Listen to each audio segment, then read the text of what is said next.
Hello to everyone and welcome back to another episode with Feel Good with ME. And today it's an interesting one. First, I'll start with me and then with our guest. So something that I do sometime to help rebalance and retune and reset my fibromyalgia symptoms. If my joints are achy, if I feel swelling and all the different IBS symptoms that comes with it, I go from regular vegan, although I'm always gluten-free, to a fruitarian, and at the moment I'm on day 11 of just watermelons. And there is some benefits to it. You can research it more, and also Miss Fit Vegan, our guest, Jeannette, will tell us more about her experiences. She's been a raw vegan for many, many years, so she has way more experience than me, and it's really an honor.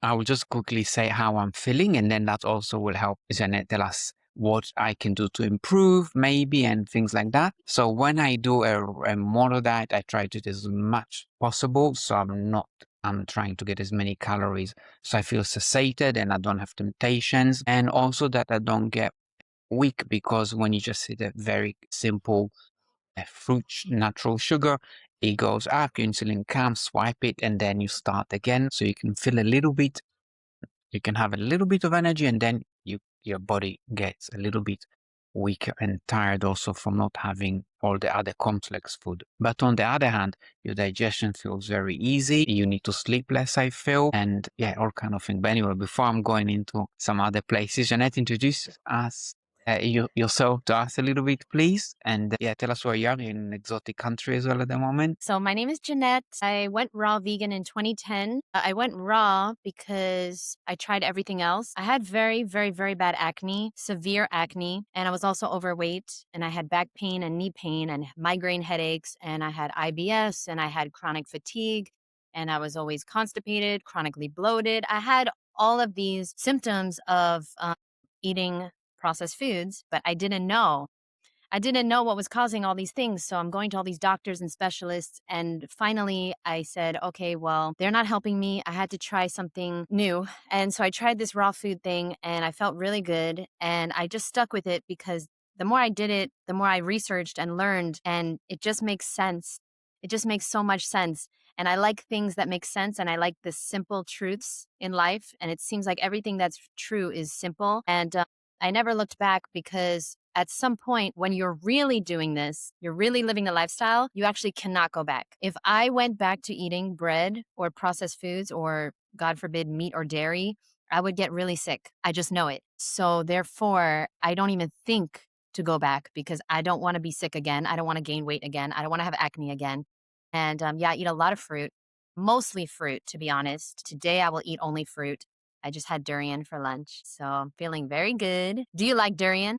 I don't know if I tried durian. I tried jackfruit when I was in Thailand myself and also in the UK, but durian I don't think I've ever tried. Yeah, it's one of my favorites, and it's very, very good, very different than all the other fruits. But I truly enjoy the juicy fruits, watermelon, of course, and all those juicy fruits. They're the best. And then durian's more like a delicacy, like a heavier treat or dessert. So yeah, I can't wait to talk about everything. And thank you so much for having me. But that's a little bit of my story. Amazing. No, thank you so much for on such a short notice willing to jump in, because when I started this watermelon, I do different monofruits. Like once or twice a year, I do oranges, I do grapes, I do bananas, watermelons, papayas, and once you and you always come when I feel my body is calling for it. I need this break. I'm not myself again. So once I start, I don't know if I'll do 3 days, 5 days, 21 days, 28 days. So it's also an opportunity for me to tell my audience that it started around 2012 when I was first exposed to this. It was 2012 or 2013. I can't remember 100% now.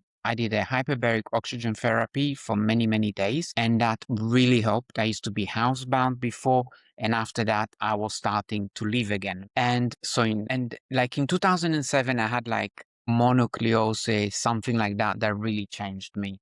Glandular fever, kissing disease, whatever you call it. And then it took me many years to find. Again, I went to family doctor, rheumatologist. They were all very nice and supportive. Thankfully, my experience with doctors were always positive. They gave me every test, every scan I ever wanted, and everything came back normal. But my energy is from a mountain bicycle athlete. and a university student, and later I even taught at university, to someone that has no energy to get out of bed by themselves, always on the toilet, always food is not going down. There was a real change in me. So after the hyperbaric oxygen therapy, I came across Dr. Herbert Shelton, and I read about his fasting for life or something like that, some fasting information and books, and that really made a lot of sense. Even before that, in 2008 or 2006, I had another book from another guy that was eating dates in the desert. I can't remember the name of that doctor. I believe that doctor died in the 1920s or 30s or something. But so it kind of, I was into nutrition and thinking about it. And then the hyperbaric oxygen therapy, I was deteriorating again. So once I was doing it daily, I was great, and weekly I was okay. But once I went 2 or 3 weeks without, I started to deteriorate, not to baseline, but I realized I'm not cured. So I did a water fast out of nowhere. Of course, I was already eating clean and I was vegan, and I did a 28 days water fast. And that was amazing. But the problem is I was starting to vomit a lot, and I was very nauseous, and I had taste of metal and glue in my mouth. And I felt that if I could do 32 or 33 or 35 days, I would have been cured. I would have gone past the vomiting and nausea, and I would have had the clear tank they're talking about, the real hunger pang that comes after so many weeks of not eating. But I wasn't ready completely. I was remotely kind of supervised by Dr. Alan Goldhammer. He's done it voluntarily. He was amazing. And another guy, Andrew Kruger, I believe he's also a doctor from South Africa. So ever since when I do a water fast or a fruit fast, the nausea and the metallic taste, I don't know if it's ketones or I had several operations under general anesthetic. It tastes like the general anesthetic is flooding my mouth and my body wants to get rid of it. But it could also be acetones when I'm reading now on ChatGPT the taste. So it's difficult to know. But usually after 3 to 5 days, it comes back. This time, I'm day 11, it hasn't really come back. On day 9, I had a little bit of metallic taste in my mouth, but no more. So I'm waiting for that to come back, and I believe I can purge that. It should help me in future, at least with digestion. Because for me, I love the raw food diet, and never say never. I may be a full-time fruitarian one day. I think it's an amazing, but I'm also a bit of a foodie. I like my Thai food, my Ethiopian food, my Indian food. So as long as I can have them cooked at home, eating out is difficult. I think the oils and the salts is really not great. I know you talk about salt yourself, and I am totally with you. Salt, when I have salt, my joints are so stiff. It really makes sense. The guy that you interviewed that eats, some of us don't flush it out, and then it settles and crystallizes probably somewhere. And in a long fruit or water diet, it definitely flush it for me, and I feel more flexible and happy. So when did you start on this journey of the raw food and water fasting and mono cleansing? I think I went to a raw foodluck. How do you call it? Foodluck? When everyone Yes. bring a raw fruit and eat. That was already maybe 2010 or 2011 in London. But I was still confused because from 2007, I was desperately trying to get better. So I went on Paleolithic diet. I then went on a raw meat diet. I then went on just living off raw buffalo milks, and then on eating 6 raw fertile eggs. I did crazy things, and all of it was super heavy, super constipating. I would vomit a lot, which was awful because it's so much fat and my body Yes. can't do this. I So think then I did. Yeah. I think we all do anything to heal. Like I did Atkins. I eat dead animals 3 times a day. I was eating grapefruit diet, like just eggs, just tuna. Like, I was doing baby food diet. I was doing so many crazy things. Okay, so 2010, you got introduced to the raw food lifestyle. Yeah. But then I wasn't fully, so I would do that, and then I would go back I would read or talk to some friends. There was no like internet like we have today. I didn't come across Dr. Michael Greger, who anchored me to be vegan, and that's it. Dr. Michael Greger with nutritionalfacts.org or something like that. Yeah. That was in 2014, I want to say. 2014. That's when I just became vegan. And of course, and in 2015, I became vegan for the animals. 2014, I was vegan for me. still. And then a year later, I learned about how they are raping the cows and how it's slaughtering. And I never thought about the animal can have feelings and that they're slaughtering them and that it's not just because I would get wild shot game like deers and whatever from the forest from a hunter. I never thought about the animal suffering. I just was thinking about my health. But once I discovered the animals, then since 2014, even though it was 12, but since 2015, I would never, never, ever go back. I can't see myself being part of this. But 2010, 2011, that's when I discovered raw food and raw food diets. I talked to some people, so I a little bit dabbed into that. But when I did my water fast, after that, I kept a watermelon diet for 2 weeks just to refeed, and then bananas, and then eventually salad, and then after like a month and a bit, some rice. And it felt amazing. I started cycling again, and I was like, my body was reborn basically. It was so amazing. So, yeah, I would love to. I'm sure you have many questions. I would just love to plead my case with because I don't know if you know, but I am very against water fasting. And I would just love to plead my case real quick to anybody watching. There are many ways to heal. Of course, water fasts have healed so many people. But in my personal experience and opinion, I don't think it's for everyone. Just like not everything is for everyone, right? Not everyone wants to be a raw vegan. Like you said, you do like to eat cooked food. So you're trying to find a balance here. The reality is that most people don't have the discipline to do a water fast. I don't. So for the people out there watching that think they can only heal with a water fast, I'm letting you know right now, I cannot do a water fast. I can't even do one day. I can't. I like to eat. I did love cooked food and I did love salt and all those things, but I decided it's more important for me to be healthy than for me to have delicious food. I have delicious food, but it's in the form of durian, jackfruit, and banana ice cream and dressings and pesto and, raw vegan stuff. And it's like, I just want people to know that that's a very drastic thing, doing a water fast, and it's not necessary. And I teach people how to do it while eating in abundance because I'm not somebody who has willpower or discipline to do anything like that. And I also think a lot of people, it backfires because when they're done, that's when the healing starts, but that's when they start eating cooked food again. So, healing, it's over time, months, years, decades. People my age, I'm 41, people my age are now talking about they're in perimenopause. But perimenopause is not something I'm ever going to experience because for the past 20 years, almost, I haven't been poisoning my body. Health problems happen over decades and they don't heal over 20 days or 30 days of drinking water. So I think it's important for people to know that you can heal in that way, but it's not necessary and it definitely doesn't work for everyone. And it certainly isn't for me. I think the most important thing is what we do over a lifetime, and that will determine our health. And so that's why I'm not into I did Watermelon Island. I did a mono island of watermelon a long time ago. I lasted 4 days personally, and I love watermelon. I lasted 4 days, and then I remember I needed to drink orange juice. Like I had a very bad craving for orange juice. And I said, forget it. I'm drinking orange juice. I'm not going to make myself feel guilty for wanting a different fruit. And, I know people, I'm good friends with Ann Osborne. I don't know if you have her book, Path to Paradise, but in case anybody wants her book, it's on my, you can email me. Okay. So it's not on my website anymore, but you can email me and I'll send it to you for free. I'll email Anne and she'll email you the book for free. She's done 6 months on oranges. She's done 6 months on melons, and that's great for her, but that doesn't work for me. And I think the average person is going to either not be able to do it or binge afterwards on the toxic food that made them sick in the first place. I'm a much more bigger fan of a long-term solution, something you don't have to stop. I always say if you have to stop it, don't start it. And then I'm also a big fan of colonics and exercise and fresh air and nature and I'm trying to get into like sleep, sleeping because I haven't been doing that most of my life, deep sleep.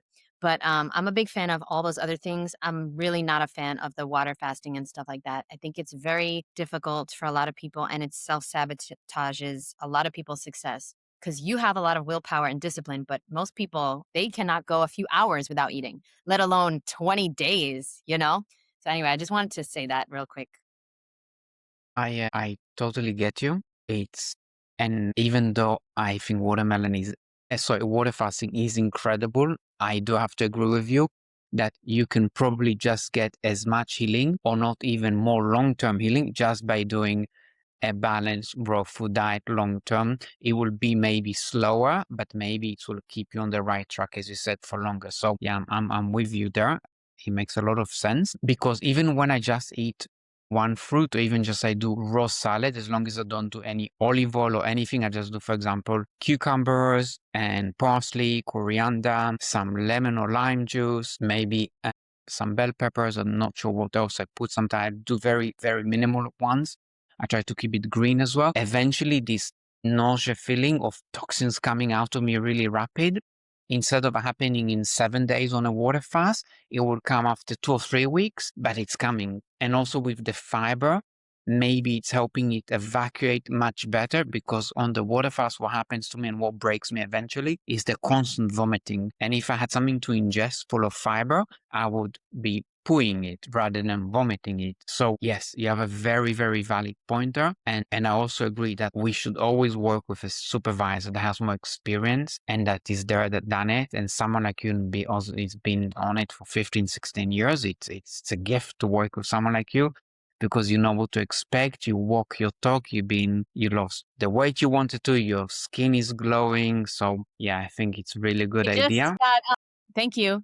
I just did 2 hours of Muay Thai. Then I walked for like an hour, went to the beach, swam, and then I ran up a hill. And then right on this, so I just want you guys to know I'm looking a little disheveled, but I looked a lot worse 20 years ago. You know, when I was 21, I was looking. Maybe I'll send you a before and after. But you know, the thing is that the healing happens over time, and that is something people don't like. You know, people want a quick fix. They're selling when they sell the water fast, when they sell the juice fast, they're selling a quick fix. But there is no such thing in nature. If you watch a tree grow or if you watch, a bird building a nest, it's taking time. It's day by day by day. Look at everything in nature, how the sand forms and how the rocks form. Everything takes decades. But nobody wants to hear, for example, it took over 10 years for my hair to grow. Nobody wants that. Nobody wants to do something that's going to take over 10 years. I had eczema, or I don't know if it was eczema or psoriasis on my leg.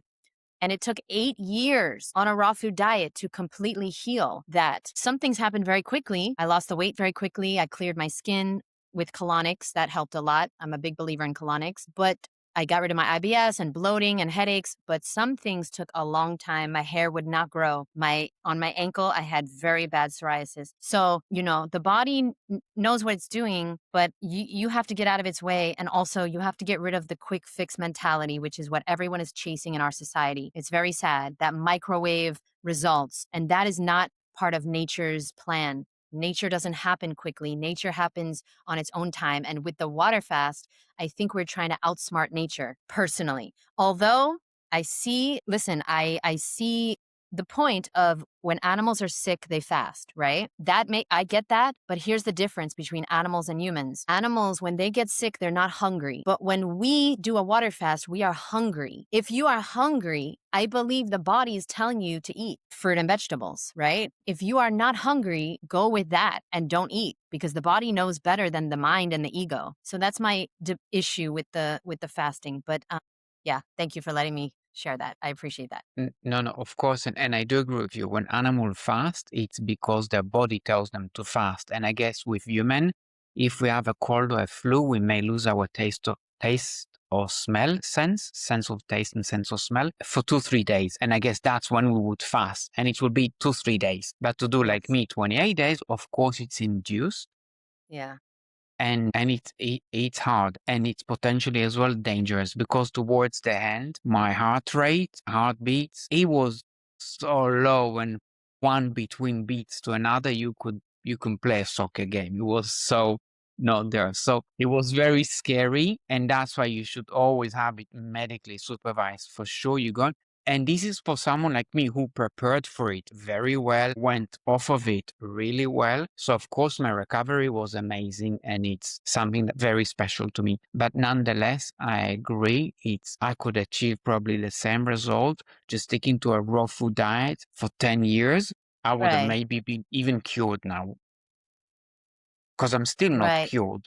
Since 2007, I'm much better. I'm functioning, but I still have Yes. brain fogs and weakness and joint aches. And I'm pretty sure if I stuck from 2007 for 10 years on a raw food diet, I would have been cured now. It's all about what is your priority here. You know, some people, and I totally get this, like my best friend, her priority is to live in the moment and enjoy today and enjoy the food of today and eat, unhealthy food when she wants. But if you're having negative health issues, you have to look at what you're putting into your body that is not agreeing with you.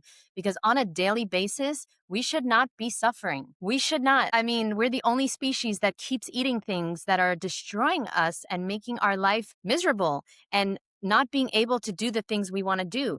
But some people, their priority are other things, and that's okay. But if you're someone who, like, you say your priority is health, but then your actions are saying otherwise, you have to really look at, okay, well, who am I fooling here? Because it's actually not my priority. And the reality is that you can make raw food taste amazing. Yeah, you're going to have to spend more money and go out of your way and learn a new way of making things and maybe buy some new equipment. Maybe you might need to get a dehydrator. You might need to buy a blender or a juicer or a food processor if you want to make fancy things. And for sure, the raw food diet is not it's not complicated, but you can make it complicated. You can make all the lasagnas and all the things. At the end of the day, the raw food diet can be as cheap or as expensive as you want, or as simple or as complicated as you want. And yeah, so I just wanted to say that. And also, I'm sure you have questions you wanted to get into, but thank you for letting me say that. Thank you for emphasizing that. I want to ask, olive oil, do you think it's okay or not? So, like, what's your thought on olive oil? And then also on raw onion, raw garlic, raw ginger, raw chilies. Think it depends on the person. When I eat oil, my skin gets very, very oily. My hair gets very oily. I get bloated and I feel tired. So I know that it's not for me. But I have seen there's people out there doing the raw food diet and they say they're feeling great, they're looking great, they're healthy, and they put oil in their salad. So I really think it's an individual choice and you see how your body reacts and what works best for you. For me, I don't do oil. Also, I'm somebody who I love to eat. I love to eat. So I like to eat large quantities of fruit and fruit has calories. And so oil has a lot of calories and I don't want to gain weight. I know if I eat oil, it will lead me to gaining weight. So I just gave up the oil. It makes me oily and I don't like that. I'm already, my skin is already oily, honestly. So I don't need more oil on my skin or seeping through my pores. I think it's very high in fat. And I also think oil, for me, it's a processed food. It's a processed food. You're not going to find oil in nature. And I have a belief that if we just try to get as close to nature as possible, we will reach our true potential. We are so far removed from nature. I just think if you can't find it in nature, is it for us? Or like if you don't enjoy eating it in nature, is it for us? So now we talk about the raw onions and garlic and the raw ginger and things like that. I can just speak from my experience. I'm definitely not a doctor. I'm not a nutritionist. I'm just living the lifestyle, right? So people always they confuse me with someone who like is studying it. No, I'm living it. I'm living it. I'm a practitioner. So the other day I went to get a green juice and I couldn't drink it because it was so strong in ginger. It's burning me. So I think to myself, is ginger for me? I don't know. But when I have a little bit in the juice is great. So my thoughts on this, I don't know. I think ginger and garlic, I think these are things that are nature's antibiotics and they should be used as such. And they shouldn't be consumed every single day because it burns. It's uncomfortable. And you can't bite into ginger or garlic and enjoy that. And you certainly can't eat it every day. But, see, if you eat watermelon or mango or papaya or apples or grapes, you can eat those every day with pleasure, with joy, with ease. It's not comfortable to eat ginger or garlic. That being said, I enjoy garlic in dressings. I enjoy ginger in my juice. I like green onion in my salads, and I like onion sometimes in dressings and dips and hummus. Is that our species specific diet? No, but it serves a purpose. It's clearly from nature. I think it's good for us, especially when we're sick or trying to, maybe strengthen our immune system or fight a cold or fight something. I think it's a natural antibiotic, those things. So I don't know if that answers your question, but that's my thoughts. I have to say it's really nice for me to speak to someone who's been doing it for a long time because Same. there's not many people that know what I'm talking about. I'm not an expert for sure, no, but I have experienced this for many years now, and I've been trying raw food diet on and off for a decade and a half at least, nearly 2 decades. And on shorter, 1 month, 3 months, I think maybe 4 months, the longest I've done it in one go. And one thing I have to say afterwards, when you eat like plain boiled red lentils or plain boiled pressure cooked chickpeas, there is no taste to these things. You take a banana, this freaking thing is freaking tasty as is. When you take rice, that is really, even sticky rice, you soak it overnight, the Thai way, you then steam it in this bamboo thing. There is no taste to it. You take a papaya, you take a pineapple, you take a watermelon. This thing is it's like a sweet. It's like a treat. When you take cooked food without any herbs and spices, and then without the salt, they still taste bad. Even if you put oregano on it and paprika, it tastes so bland. When you add the salt, I always use wet sea salt. I really see the difference in wet sea salt compared to any other rock salt, Himalayan salt, but nonetheless, without the sea salt, and then you consume like crazy because salt is so addictive.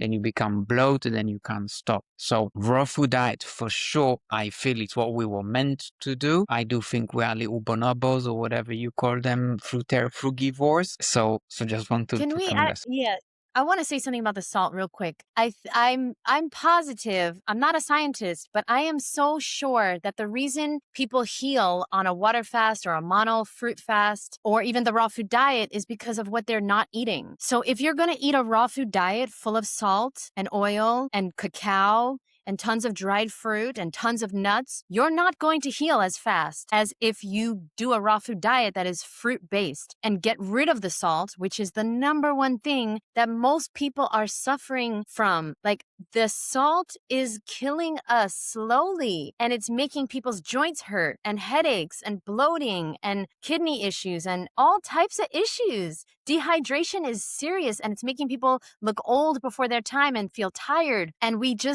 it's so hard to get off it because it is so addicting and so popular, and it makes everything, it's like a roller coaster. And once you're on the roller coaster, if you get off the roller coaster, you're just like, everything else is boring. It's boring. And so I like how Doug Graham says, he got off the roller coaster. So for a while it might be boring, and then you adjust, and then you find things like durian and jackfruit, or like, different raw foods that you love. Maybe you move to Thailand so you can enjoy those better, more often.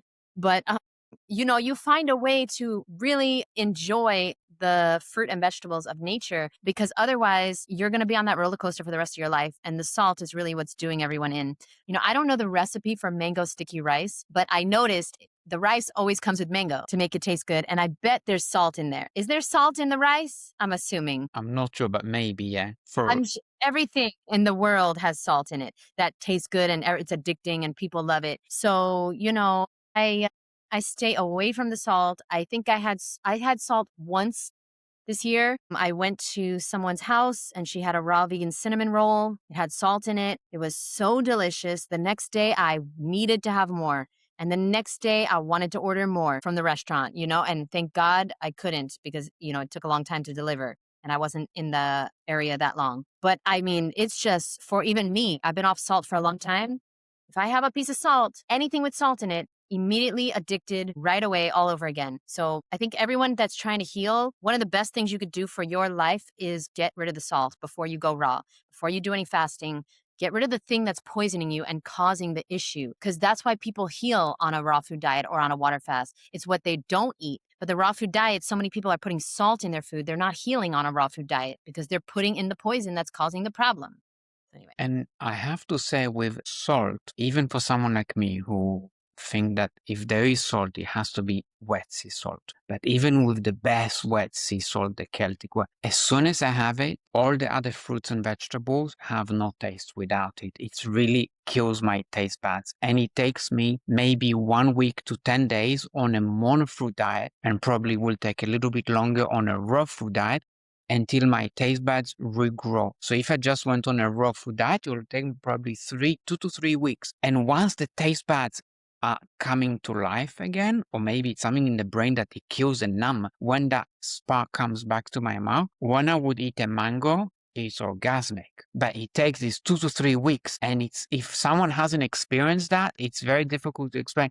You haven't tasted a cucumber. The cucumber has so much sweetness in it, or a bell pepper, or even water. Now, if I drink water, it just tastes nothing. It's like I'm struggling to drink it. But when you have stopped this salt for weeks and weeks on end, it takes quite a few weeks. Then when you taste water, you can taste, you would think someone put a teaspoon of sugar in your bottle of water. Like for me with the water fast, after 10 days, I was doing it at home first with a friend for 7 days, and then towards the 10th day, I moved to my mom's house to be supervised, and I thought my mom put sugar in my water. I used to have glass, spring water in glass delivered, and I told her, Mom, did you freaking put sugar in my water to save me or something? And she said, I haven't done anything. So I went and opened a few bottles and listened that the bottle was really close, and I thought, wow, this water. And you remember some people say, wow, water is sweet or they like water. This was drinking something with sugar, and it's 100% the salt. So get rid of the salt for a few weeks, maybe a couple of months in some cases, and you see now the salt is eaten everywhere in this. If you are not vegan and you're using chicken stock or vegan stock or bouillon or what, it's packed of it. Anything you eat, it's full of salt. So it takes really to go raw or just plain cooked your own food for a few weeks or months, and then things Yes. will come back. But even with that, still, lentil will not taste as good as raw fruit and vegetables. It's, you can't compete. If you cannot eat without salt, just lower it slowly but surely. Switch to a healthier salt, Himalayan pink salt or seaweed, okay, which is very salty, which is not something we should be eating, but you eat it to get off the salt. I'm going to put a playlist below. I interviewed a lot of people on salt. I think you saw an interview I probably did with somebody, Doug Graham or somebody. And I have a whole series on salt because I think it's called Salted to Death. Because salt is something, it's like animal products. It looks so normal and natural, but it is not. It is not normal. And that is what my life purpose, and I think yours too, is to get the word out that just because everyone's doing something doesn't mean we should be. And it doesn't mean it's normal or natural. It's common for people to use salt, but is it normal? No, it's not. It's not normal for us to be eating things that are poisoning us, that are eating things to make us in pain and sick and tired and die before our time and look old before our time. This is not normal. Somebody has to speak up, and they always call you crazy before they call you for advice. They always call you crazy when you're the only one, but I know that the future is vegan and the future is also salt-free as well. One day we shall get off it. I don't know when, but I know that people are gonna wake up, and they are slowly but surely. They are waking up to the reality that we've been sold a lie and we've been told something is okay to eat, and it's absolutely not. Thank you. Just like I'm making a few points as we're going along because there's so much to talk to you. Thank you. So I think cacao, you would probably put it in the same categories as garlic, onion, chilies, things like that. It's quite bitter in nature, I think. It is a stimulant when I have it regularly, and then when I don't have it, I really crave it. It's so addictive. So that's something that maybe you can touch. And also if you can touch on avocado, your thoughts on avocado. Yeah. So cacao and avocado. Cacao is very addictive. I had to get off it myself because I was eating cacao for the majority of the first 10 years. I was eating cacao every day almost in the beginning, especially because, your taste buds are changing. Fruit is not sweet yet. It's not satisfying. You need your old fixes. You're a drug addict. They make junk food for junkies, and you are a drug addict when you're first getting off the common standard American food or whatever. I don't think you're in America. Where are you? In Portugal. Okay, Portugal. the stand Portugal food. Okay. Yeah. So basically, when you're getting off the crap, your taste buds are compromised. And by the way, I've never tasted water sweet. So that's interesting what you said. I've never, coconut water, yes, but regular water, that's so cool that you experienced that. That's really, really cool. But I believe you. The So water is called D-side, D-E-E, D-side, D-E-E side, like on your side, D-side from Scotland, but it's available in all over the UK. And I never taste them sweet, but once now I drink them, it's like, it's crazy how sweet. Of course, now I don't have this, even though I'm 11 day, the first 4 days, I still added some wet sea salt to my watermelon because I'm thinking in my mind, yeah, I need this electrolyte. Sometimes I fall to this BS. But then I start watching your videos and I was like, hold on, what am I talking? I know sea salt, even sea salt is not good. So I said, okay, cut the because I also wasn't feeling the benefits yet. I thought 4 days, I'm not feeling any benefits. What's going on? So it's only 7 days without any salt at all. So I think it will come in any day now. Yeah. yeah, I kind of Come. want to talk about that too, about electrolytes and salt. But let me get back to the cacao. Cacao is something that's wild. It's so crazy that we eat it. It's obviously society has addicted us to yet another unnatural thing because when you take a cacao fruit, you eat the white part and then you're left with the seed. And then the seed is what we blend with sugar and milk and we make chocolate. But we don't do that with any other seed. We don't blend mango seeds. We don't blend peach seeds. We don't blend watermelon seeds into something and with sugar. Because if you put sugar with anything, it's going to taste good. If you try to eat a cacao seed on its own, it is so gross. It is so bitter. And it's nature telling us, don't eat this. This is toxic. Nature will always tell you what to do. And so, but we are just so smart. We're just so much smarter than God and nature that we blend it with sugar and we blend it with, coconut or cashews or milk, God forbid, and we serve it to people and we call it cacao and or chocolate, and it tastes very good because it has sugar in it, and oftentimes it has salt and dairy in it as well, and that will make it taste very, very good. Even just cacao and sugar isn't very good, but if you put cacao with salt and milk and sugar, now it's really good because you got the fat and the salt and the sweet and the bitter all together. But yeah, I don't eat cacao seeds. I don't think I would ever eat them again now that I know that it's a neurotoxin. Cacao has caffeine in it. It's something called theobromine. Everyone needs to know what you're eating. Knowledge is power. So you need to know what you're eating. There's no negative side effects to fruit and vegetables, but there are negative side effects to eating things that are not normal for us to eat. It's not normal to eat a cacao bean because it's gross, it's bitter, and it's so nasty. So yeah, that's cacao. I don't eat cacao. Also, I break out. When I eat cacao, I break out immediately.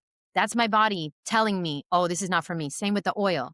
I had some oil in a raw vegan restaurant. The next day I had breakouts. I hate breaking out. I don't want to wear makeup. I don't want to deal with acne. As a girl, I'm traumatized from high school. I hated having acne and I don't like that. I don't want to wear makeup, so I don't eat the things that make me break out. Another thing that makes me break out is agave. I don't know why, but it has always made me break out. So it's my body telling me what's toxic and what's not toxic.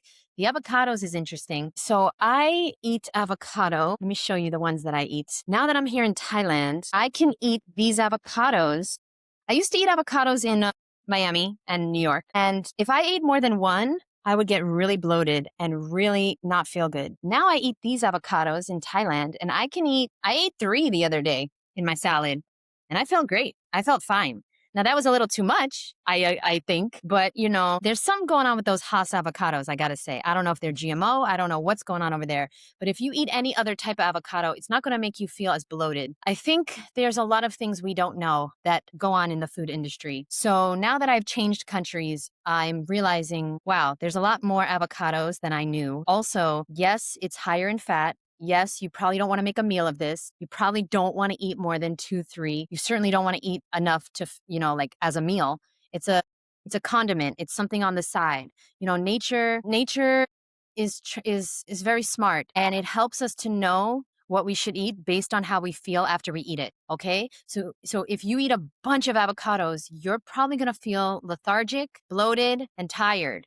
And that's nature telling you, yeah, that's not a meal. So durian, avocados, coconut meat, I don't eat them as a meal. I eat them, well, durian sometimes, but I don't go overboard. I don't go overboard with those things because I know that's not my species specific food as far as meals go. That's treats, delicacies, and I'll have a small quantity.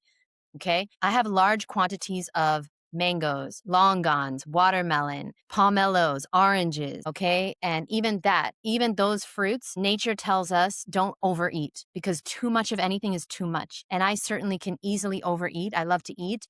And I just will be eating mindlessly, scrolling on social media or working. And then when I've had too much, it's too much. I'm too full. And I know that it's hard because people are in a habit, especially if anybody's watching this and you're very overweight and you've been in the habit of eating a lot of processed foods. Trust me, you can lose weight eating a lot of raw food. And that's what I did. I ate tons of watermelon. Every time I was hungry, I would just eat.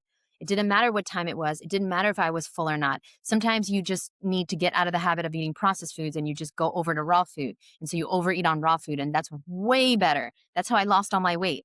But the reality is, at the end of the day, that's not healthy either. Okay. We have to get day by day, brick by brick, step by step. You get to heal and educate yourself and reparent yourself until you realize, okay, I'm eating too much, even raw foods. Too much is too much. And I have to do other things that give me pleasure, give me dopamine, and, be social and do other things and exercise. So important. I think you said you were a cyclist, is so crucial to get your dopamine from other things besides food. Exercise is such a big life hack. Okay. I exercise every day now. Muay Thai makes me feel so high. I love to walk and swim, and I want to get into like racquetball or pickleball because I see a lot of pickleball places here. People are not like understanding that is like a big part of getting off the processed foods and off your dependent on salt and also just getting all your pleasure from food. So yeah, if anybody's watching this, I can sympathize with any food addicts out there, anybody who's overweight. And I have a free book if you'd like. Okay, you can go to my website, misfitvegan.com. It's totally free. You download it and it has 100 recipes, no dehydrator required, no salt, no oil, 5 ingredients or less. And it's totally free. It's on Amazon too. I have it somewhere here. I don't have to get it, but anyway, you could check that out. And that'll be a good starting point for anybody that doesn't know what to do, doesn't know what to eat, because it's a whole new world. It's a whole new, I'm sure you can relate. It's like, whoa, like everything I ever ate is bad for me. Like everything, it's just, we're not taught anything. We're just taught to go along with what everyone else is doing, which everyone else is poisoning themselves. So yeah, thank you for having this platform for me. And that's my thoughts on avocado and cacao. Thank you so much. And I will leave your book in the description below for anyone. You will just be able to click and see more about Jeannette's amazing work and journey because it's really impressive. And I've watched the other interviews, which you should check as well. And I would leave a channel because you can learn a lot from these things. And that's how I'm learning. And it also motivates when I go on a raw food diet. Straight away, I'm on YouTube. Let's see how to make hummus. Let's see how to make potatoes in the oven. Let's see how to make broccoli sprouts. So I watch those once I'm eating watermelon or when I'm doing like a raw food salad time. But we need this inspiration as well. So we remember why we're doing it and what potentially we can get out of it. So Yes. we talked a little bit about, you touched about coconut meat, and I'm thinking, do you recommend, I can say only a little bit, you think we should have, is that the young one or the mature one or either one? Because the young one, I feel it's so nice, but again, it's very difficult to break those things. Like I try to open it. You need a machete, you need a hammer, you really need to know what you're doing. So I guess in nature, it would take us a whole day to crack one, and then we will have to share it with some other. I'm not sharing my coconut meat. Okay, here we go. So right now, I'm drinking a lot of coconut water and I'm eating coconut meat every day. I'm trying to limit myself, to be honest, because it is so delicious and it's so new to me to have access to this 24/7 and just every block here in Thailand. Coconuts, $1. So cheap, so inexpensive, and just so available. And they have a spoon for you. They have a straw for you. They want you to buy it and you want to eat it and it's fruit. And what's the problem? But thanks for reminding me, because the reality is that I don't know if we'd be eating. I don't know how that's working exactly, because I know coconut water is very healthy for us. I know coconut meat is good for us. I don't know how much, abundance, but how would we open it in nature? I don't know. I haven't figured that out. I know the durian would fall and crack open. That's how we would open it in nature. The coconuts, I'm assuming in nature, it would fall and open, and that's how it would open. But yeah, I wish I could go back to original time, original man, and see what were we doing there? Like, how are we getting these coconuts open? Or how are we doing the things that we're doing now? I'm just very curious on this. I'm eating coconut meat. I'm trying to limit it to 2 a day, and I drink about 5 to 6 coconuts a day. And I see a big difference in my health, in my skin, in my energy from getting an abundance of coconut water. I drink water every day. Some people don't drink water, but I'm sweating here in Thailand. I drink at least 1.5 liters of water, but I'm also training every day and I walk a lot and I'm doing Muay Thai. I think it's a big mistake to not drink water. If you are sweating every day, if you're working out, I think it's a big mistake. And I feel a lot better when I drink water. But I know some fruitarians that don't drink water. They don't really look as good as I want them to look. I don't know. I think water has its place and it's not for nutrition, but it's more just for cleansing. I think it's a cleansing internal shower that I'm receiving from water. Just keeping things moving, cleansed. You don't shower in coconut water. You wouldn't shower in sugar water. You wouldn't shower in apple juice, right? But you shower in water. And I think there's a place for that in the human body. It's so fascinating to me when I think about we were born 80 water. Our bodies as babies were 80% water. And as we age, by the time we're 50, we're between 50 and 60%. We lost so much water. And that's why a lot of people they look very old and dehydrated before their time. So I think water is important. And coconut meat, I don't think a lot of people have access to it. But if you do, I would try to not eat it as a meal. I would try to limit it to, 2, 3 a day if you can because it's very addicting. The fat, fatty things. We haven't even talked about nuts and seeds, but I gave those up 'cause I can't control myself around these things. And I'm just going to eat them and I'm going to gain weight. And I'm not going to feel good and I'm going to start feeling pain in my body. The more fatty things I eat, nuts and seeds especially, I start feeling pain. And if I don't eat those things, I have no pain. I'm going to Muay Thai. I'm doing workouts. Oh, I teach workouts too. I'm walking 20,000 steps a day. I don't have any physical pain. But when I start eating fatty things, my back starts hurting. My knees start hurting. Things start hurting. So a lot of people are in pain because of what they're eating. The salt has to go. And then the fatty things, limit them to a small quantity, I would say. What you just touched about, if you could go back to the first man, the original man, and that actually triggers something that came back to me, is that why maybe for someone like me, and again, I'm not saying it's for everyone or not, a water fast works well or not, and also why to some men it works better than to some women. So what I heard, and I don't know exactly how it is, when we were hunter-gatherers, the females would stay around the camp and would pick a lot of berries and nuts. And in some evidence studies, the bone density was better than the men because the men will go for 2 or 3 or 4 weeks, up to 30 or 40 days, trying to hunt, sometimes unsuccessfully.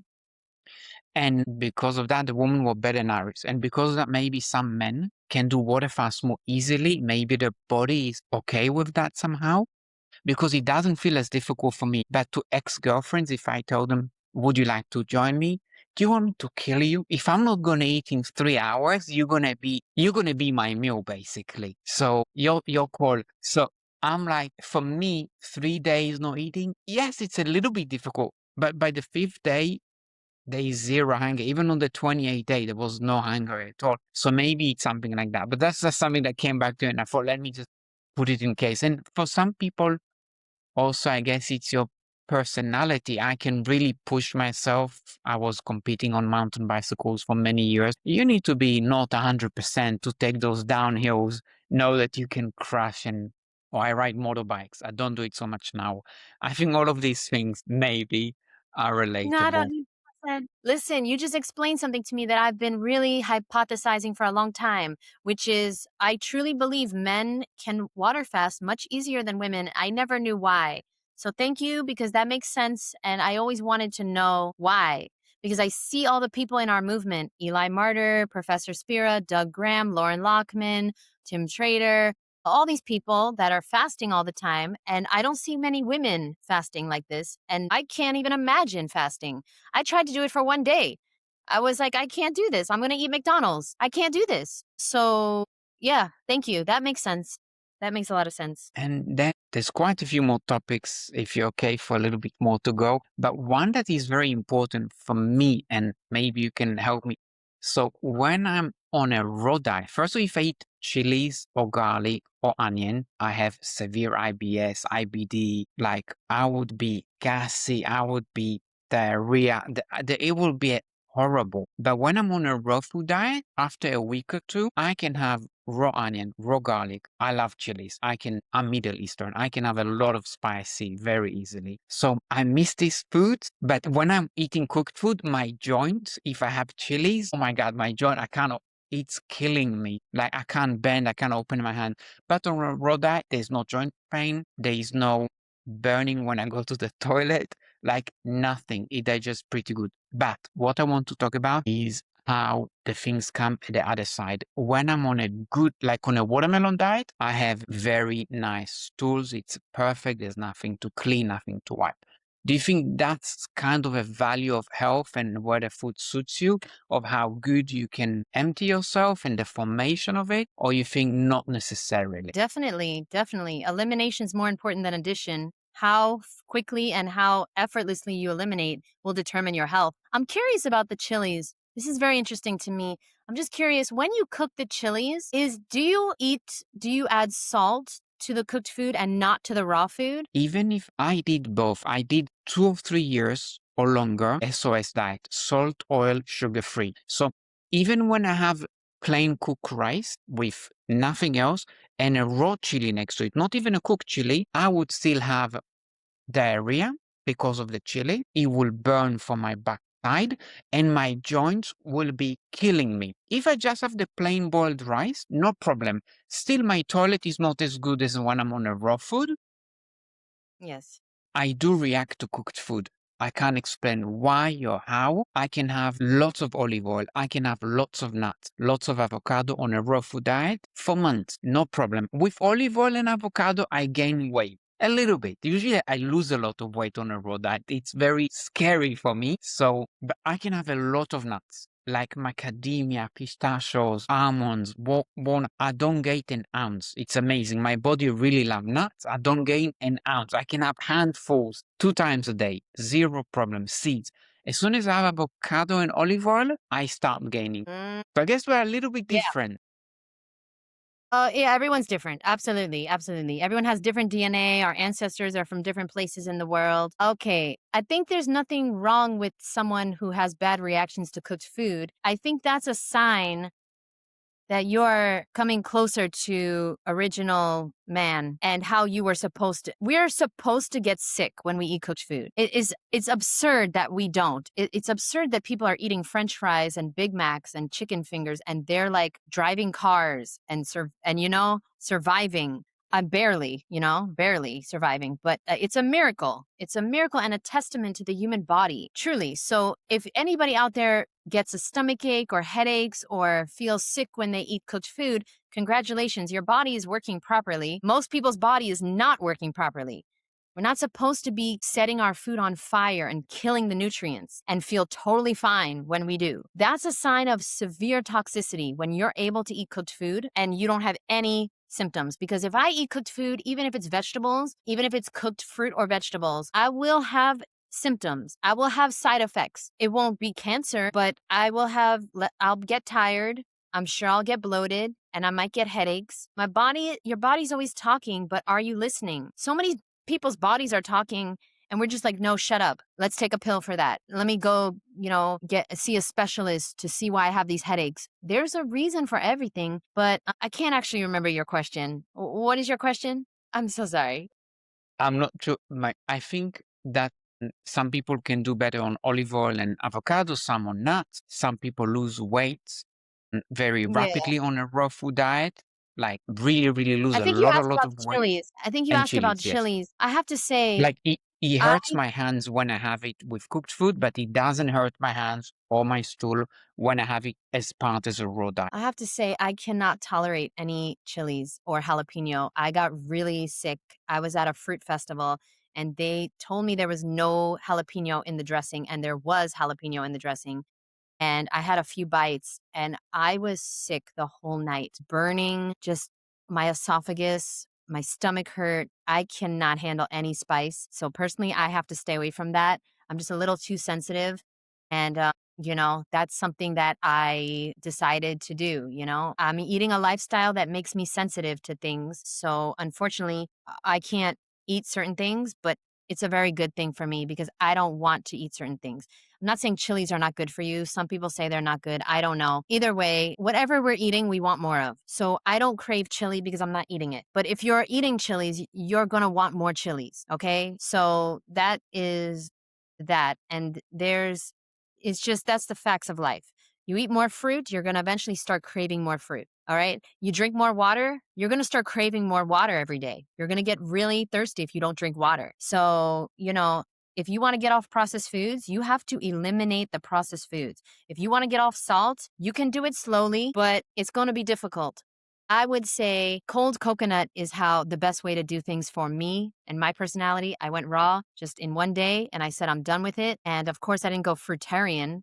That's been a journey. I could never go fruitarian. I had tons of salt and cacao and nuts and all these things in the beginning and it really helped. But yeah, I can't not do chili and I think that your body's working good by telling you how it feels when it has certain things. And if you get no negative side effects at all from eating cooked food, your body's not working properly. So, I would say just listen to your body if somebody out there is dealing with this too. Okay. Last three questions before I let you go. Omega-3 and B12. How do we deal with that? Yes. Okay. Sorry. I'm just going to put on the fan. It's very hot here. It's probably like 120. That's what it feels like. Okay. Omega-3 and B12, you said, correct? Yes. Yes. This is a good topic. I get asked this every single day. The omega-3 is interesting. There's never been in the history of the human race an omega fatty acid deficiency, ever. There's never been anyone with a deficiency. So knowing that, if you do your research, a lot of people, they don't do their research. So they don't know this. But if you research and find out the truth about omegas, you'll find out that there's omega-3 in every fruit and vegetable. You can never be deficient. If you're eating, you cannot be deficient. If you're not eating, if you're anorexic or you're not eating, you will be deficient. So me personally, I eat when I'm hungry. I try to stop when I'm full. Sometimes I overeat. That's fine. I'm eating raw, so it's not that bad. But I don't worry about omegas. I will never take an omega supplement because there's plenty of omegas in every fruit and vegetable. The end. I don't worry about omegas. B12 was something that I got blessed to find out the truth about. And some people, they prefer doctors to tell them the truth. I don't believe in doctors anymore because I watched doctors destroy my family's health. I tried to get help from doctors in 2010. They didn't help me. They made me more sick. And I just want to say the B12 thing is so hidden. And there is a great book I do recommend. It's called The Enigma of Vitamin B12. The Enigma of Vitamin B12. Phenomenal book. It's about the truth, which is B12 does not exist in nature. And B12 is something that was created in a science lab to sell a supplement. That's it. And when when you learn this, you can be free from the fear mongering that happens in the vegan and raw vegan community. Okay. All of these doctors that are just regurgitating the same information over and over and over again from the medical industry, they have never done the research. They don't have time to do it and they don't want to do it because they'll lose their license. You cannot tell the truth in the medical field. So whether they're a plant-based doctor or not, they're not allowed to do independent research and then talk about it. So I bet you there are some doctors that know the truth, but they can't talk about it. Like John McDougall, he was starting to talk about the truth that B12 might not exist. And then he changed his mind because he knew he was going to lose his license. Same thing with Dr. Michael Clapper. He was another one. He started talking about how B12 exists after saying he's not sure. So long story short is, I don't take B12. Long time ago, I took it a few times just because I was afraid to not take it. I was like, I don't know, this is the beginning of my journey. I don't want to become deficient. Let me just order it. And so I would take it immediately. I used to get a headache or a pain between my eyes. I didn't feel good. I took it once. Then another few years would go by and I would say, you know what, let me order a B12. Let me start taking it. But every single time I took B12, I got a headache or I got a pain right here. And now I know why. Okay. B12 in a supplement form is made from cyanide, cobalt metal, and all types of craziness. I have a whole series on B12. I have a documentary called The Hidden Truth of B12. It's totally free on YouTube. I'm a big believer in truth and knowledge and learning. And don't just take my word for it. Research and learn. And if you read the book and you don't agree with it, take your supplement. That's fine. It's not going to kill you, but it's definitely something that I would never take. And if I had a child, I would never give my child B12, and I would never recommend it to anyone ever again. I used to say, if you're low in B12, take your supplement just to be safe. But you know what? Now that I know about B12, I cannot say take it to be safe because I don't believe it's safe. Consuming cobalt metal and cyanide to be safe? What is safe about that? And a lot of raw vegans are trying to shut me up. A lot of raw vegans have wrote, articles about me and done videos, and people trying to get me to not be on the board of the Woodstock Fruit Festival because I'm like saying B12 doesn't exist. People are just like so afraid of being wrong, or so afraid of I don't know what they're afraid of. People are afraid of the truth. Maybe you can speak on this. I don't know why is it so offensive for somebody to have a different perspective and maybe, a different opinion on something. I don't know. But in my opinion, it's not safe or healthy at all to take a B12 supplement. And when you go get tested for B12, they are testing you for the supplement. So I will always be low in B12 because I don't take supplements. B12 doesn't exist in nature. It never did. It never will. Animals are given B12 supplements. Vegans are told to take B12 supplements. People that eat meat are taking B12 supplements through the meat, and that's how we're getting it. And B12 is not something we need to worry about at all. So that's my take on that. I would love to know your thoughts on the B12. Thank you for sharing. And it is a very different understanding to what I have. So it is good to hear that you talk about the cobalt metals because I never consider it as that it's coming from a metal, and that would worry me personally. So I'm going to look into that. I take vitamin B12 on and off methylcobalamin for many, many years. I never felt any headache or any symptoms from it, but it doesn't mean now that if there's a heavy metal in there or something that my body should not have in that form. I remember learning that B12 we would get by drinking mud water, clay water in nature, because it will be a bacteria or something, or a byproduct of a bacteria, or eating carrots from the ground unwashed, and the clay will contain this bacteria that produce or as a byproduct has B12. That's how as far as I got to it. But I was Yes. always worried that reading that B vitamins and B12 are related to neurological deteriorations or condition. So because of that, I thought, okay, let me supplement it just in case. But thank you. I will look into that. The I don't fear, know the fear. which. That's what I was doing. I was supplementing because of the fear, and I was eating a lot of nutritional yeast because I was afraid. Once you get a B12 deficiency, you can't reverse it. So anyway, this is the book. I love this book, The Enigma of Vitamin B12 by Anthea Hayes. And I'm telling you, this is one of the best books on the planet.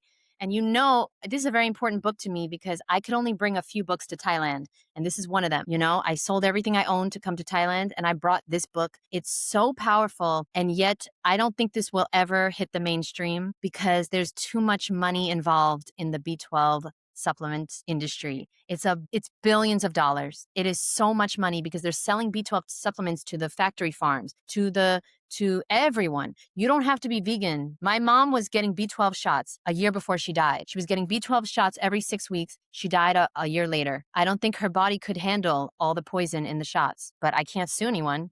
She did it willingly. You can't sue the medical industry, but yeah, this is a great book. Highly recommend The Enigma of Vitamin B12, Nature's Only Mistake. I love that subtitle, Nature's Only Mistake. Yeah. I Anyway, will read that. I absolutely please. going to look into that, and I would read it because that's a totally different way of looking at it. So I'm very interested to find out for myself. You will love it. You seem like a open-minded truth seeker, and that's who the book is for. The book is not for people that are closed-minded, and like so many raw vegans are not open-minded. I can't believe it. I cannot believe it, but thank God there's some people. Eli Martyr, I don't know if you know him, the Free Melon Society. He's a great Yeah, person for you. Yeah, he's a great person for guys to look up to, and like he does fasting and he does all the things. Okay, Professor Spira, okay. Those are really the main two people, and Will Tuttle. So those are the three people that I can look to say, all right, Jeannette, you're not crazy. You're just from the future. You're not crazy, because everyone else in the raw food movement, they literally think I'm crazy, and they make me feel like I am crazy because I'm not thinking like everyone else. I'm not falling for what everyone else is falling for. But looking, being friends with Spira and Eli and Will Tuttle, I know I'm not crazy. I'm just different. And I'm just a little more open-minded than the average person. So yeah, I recommend everyone read that book. I don't make any money on that book. And check out my documentary, The Hidden Truth About B12. It's on YouTube. I'm going to send it to you.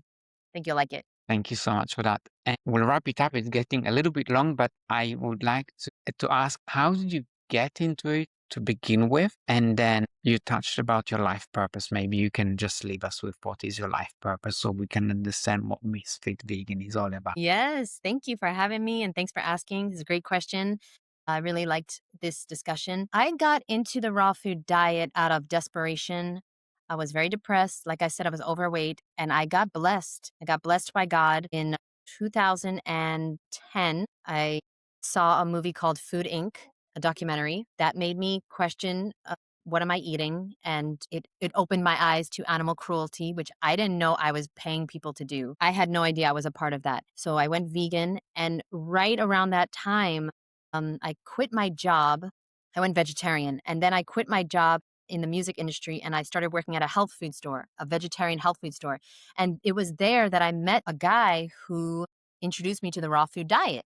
He said, I think that, you would clear your skin. I think you would really get a lot of benefits if you went raw. And he introduced me to David Wolf, and he introduced me to Arnold Ehret, and I read these books, and I was introduced to Dr. Layla Africa, and my mind was blown, and I was just blessed. I was blessed with this information. So therefore, after a few years, after many, many years of being on a raw food diet, I decided, you know what? It is my responsibility to share this, because this is hidden information. This is just like, nobody knows how simple it can be to be healthy. We think we need these supplements. We think we need to worry about protein. We think we need to worry about all these things, and we don't. So I decided, okay, this is what I'm here on earth to do. I didn't get this information to keep it to myself. So yeah, in the last few years, I've been writing books, and I've been doing courses, and I've been running retreats. And I'm going to be doing the Woodstock Fruit Festival in August in California. And you might want to go. I think you would love it. And I could tell you more about it offline. But yeah, it's a real blessing, because I don't even know if I'd be alive without the raw food diet. So to be able to do this for a living and help and introduce people to a way to eat that is so natural and yet hidden and misunderstood, so simple, but yet so, like, it's just so mind blowing that you could just eat fruit and vegetables and be healthy. I'm not dying in any way. I'm not, wasting away. I have a lot of energy. I feel really good. I have no issues at all, and I take no supplements, and people can't believe it. But you have to understand that I'm actually doing it. I'm doing it. A lot of people, they're talking, but they're not doing the raw food diet.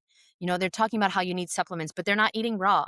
If you eat raw, you're getting an abundance of all the vitamins and minerals and nutrients that you need. Why would you need a supplement? Why would you need to supplement with man-made things, what God made? You can never top what nature made. You can't. How can it be more fresh than from a tree? And we're thinking in a bottle or a can or a package, that's going to help us? It's dead. And if you're a raw foodist, what are you doing taking supplements? I can't not imagine. But see, me, I have given up my faith in humans. I don't believe in man. I really believe in God and nature. So I stick to that. If God made it, then it's for me. If man made it, I'm not going to put it in my body. So it's been working for me. And yeah, I would just love everyone to give it a try, and don't try to be perfect. And reach out to me if you need help. I love to help people. This is the only thing that I really have mastered in my life. Every other aspect of my life is a mess, but I've mastered the raw food diet and how to do it and never, ever fall off. I have never fallen off because I've never restricted myself. I've never forced myself to do anything, any type of fasting or restriction, and I've made it enjoyable and easy and sustainable. And that's the key. If you don't enjoy this, you're not going to stick to it.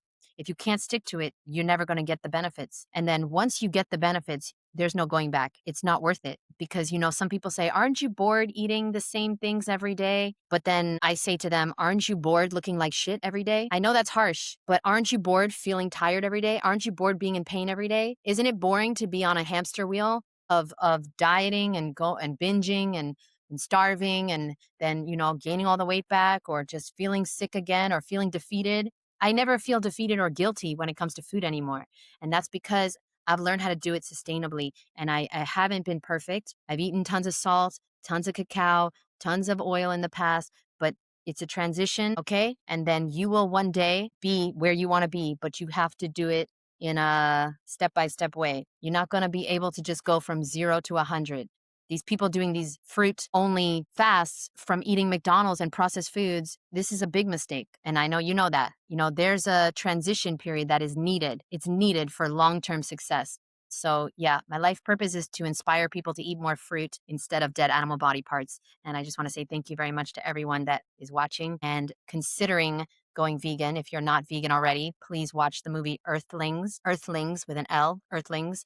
And just watch this until you realize animals are not food and you were never designed to eat them. And, we can do another episode, I'm sure, all about the reasons why we are not designed to eat animals. Some people talk about your canines. Why do we have canines? If you think I have canines, if you think you have canines, go to a dog or a cat or a cow or a pig or a chicken and try to bite into them and see how far your canines go. You don't have canines. You have teeth to eat fruit and vegetables with, nuts and seeds. Like, let's be honest. We don't eat blood. We don't like feathers. We don't eat shit, which is what you get when you eat a dead animal's body part in nature. We don't like that stuff. And we just like it transformed into a chicken finger or a burger or a pizza, but we don't like it in nature. So look to nature for the solution. Okay. Nature will never lead you astray. And I hope everyone considers following me, misfitvegan.com, Misfit Vegan on YouTube, Instagram, Facebook. And I'm hosting a fruit festival in August called the Woodstock Fruit Festival. Check that out. And maybe I'll see you there. Jeanette, was really nice having you. Thank you so much for this great discussion. And I will leave link to all your bios and things in the description below. So thank you everyone for watching. Take care for now. Popcorn.